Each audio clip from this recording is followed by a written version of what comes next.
Agora você ouve uma palavra de vida com o pastor Érico Rodolfo Bussinger.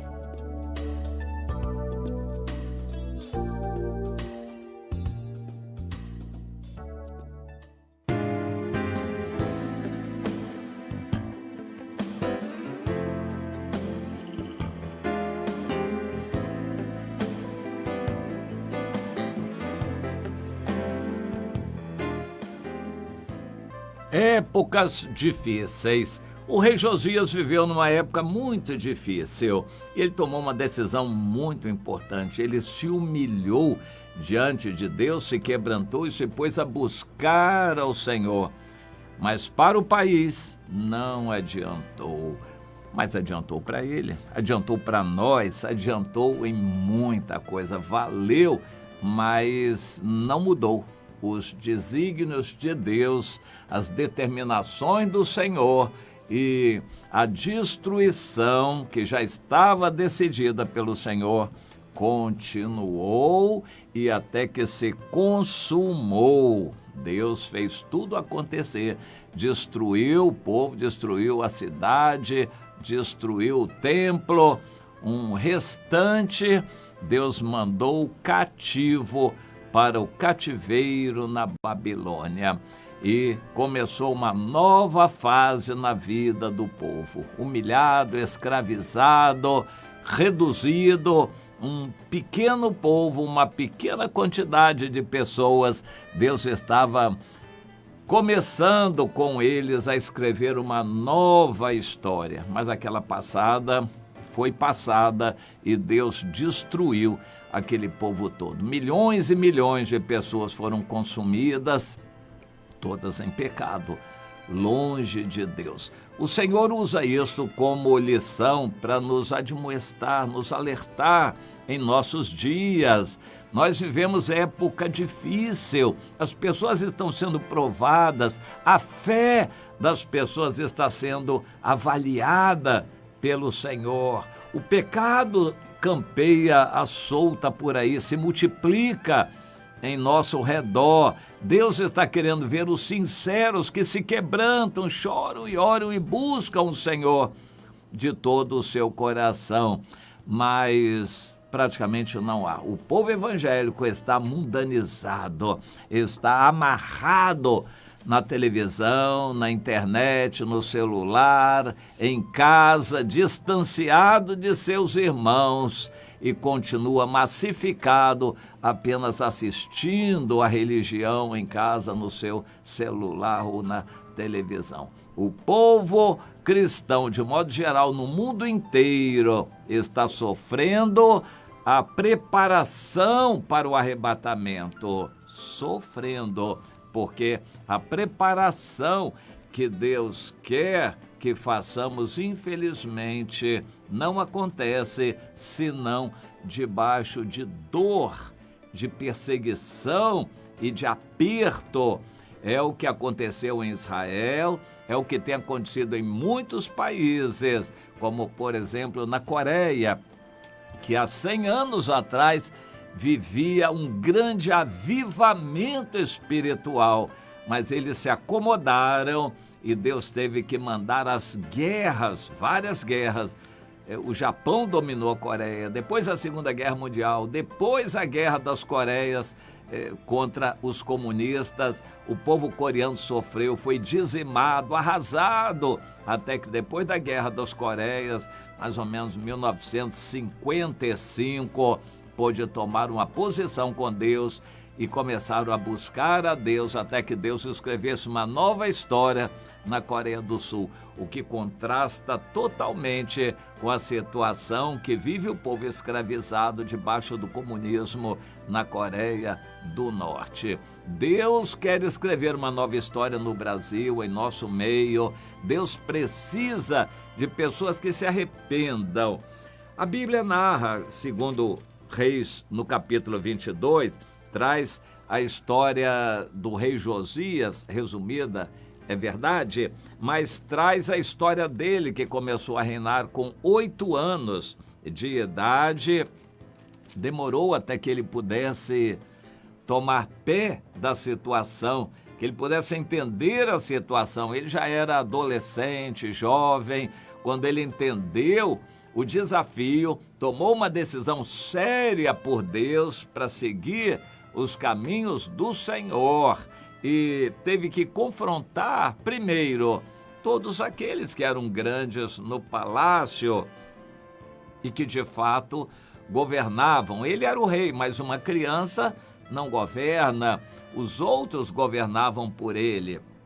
Depois, ele teve que enfrentar os adversários de Deus entre o povo. Ele tomou uma decisão quando estava consciente de reerguer o templo e o culto a Deus no templo, e tomou essa posição decidida de buscar o Senhor. Interessante, o texto em Reis é uma descrição geral e a gente fica triste quando Deus diz que ele se humilhou, se pôs a buscar a Deus, mandou ler o livro da lei que foi achado no templo. Em consequência, ele se humilhou, rasgou suas vestes em atitude de humilhação. Ele se quebrantou e mandou mensageiros consultar a profetisa Hulda para ouvir de Deus o que Deus estava pensando daquela atitude de humilhação. E o relato sucinto, resumido, é que Deus gostou do quebrantamento dele, porém não iria mudar os seus desígnios de destruição daquele povo, da nação, do templo e da cidade. Então o Senhor diz: para você adiantou, porque você se humilhou e se quebrantou. A gente precisa, para entender a situação, se reportar ao livro de Jeremias. O profeta Jeremias foi chamado por Deus, ele era de família sacerdotal, mas ele foi chamado por Deus para ser um profeta na época do rei Josias. E os primeiros capítulos de Jeremias descrevem a real situação espiritual daquele povo, que era deprimente. No capítulo 5, versículo 1, Deus desafia: dai volta agora às ruas de Jerusalém para ver se vocês encontram uma pessoa sequer. Se há um que busque a Deus, ou se humilhe, ou esteja na brecha dessa nação perante mim. Mas não acharam ninguém. Se vocês acharem uma pessoa que esteja se humilhando, orando e chorando, eu vou salvar essa nação por causa de uma. E não havia nenhuma. É claro que isso excetuou o próprio rei, que tinha se humilhado. Aqui em 2 Reis nós vemos que o rei se humilhou, se quebrantou, obrigou o povo a celebrar a Páscoa, quebrou e destruiu as estátuas de ídolos, mas não adiantou. No livro de Jeremias nós vamos ver por que não adiantou. O rei se quebrantou sozinho e o povo não acompanhou. O povo já estava decidido a seguir os caminhos do pecado e a ira de Deus se derramou. Quando Deus diz sobre uma nação como o Brasil que vai derramar a ira dele, a única coisa que pode mudar os desígnios de Deus é o quebrantamento do seu povo, o que não está acontecendo. Na época do rei Josias, ele se quebrantou, chorou, rasgou suas vestes, se humilhou, buscou a Deus de todo o coração. Mas aparentemente foi ele sozinho. O povo não acompanhou e continuou no pecado. Será que no Brasil o povo de Deus vai continuar no pecado da omissão, da covardia, falta de santificação, não testemunho, não evangelização, um povo que não pratica discipulado, não busca o Senhor sinceramente, troca Deus por qualquer programa de televisão, filme ou brincadeira na internet, um povo mundanizado que gosta da religião online, assistir religião à distância. Eles não querem compromisso, não querem buscar o perdido, nem ir salvar o necessitado, o caído. É um povo acomodado. Então Deus diz: os desígnios de Deus continuam de pé, ou seja, a ira de Deus sobre o Brasil, derramar da sua ira e tudo que está previsto que vai acontecer no Brasil. Pois é uma situação deprimente. A lição fica registrada na Bíblia e nós ficamos a perguntar: Senhor, mas quantos evangélicos estão aí, Senhor, e assistindo os cultos online, na internet? Quantos sites cristãos, quantos grupos, mensagens cristãs no WhatsApp? Senhor, será que o Senhor não vai levar em consideração tudo isso? O Senhor responde, como já respondeu na Bíblia, no livro do profeta Zacarias: vocês estão fazendo isso por causa de vocês.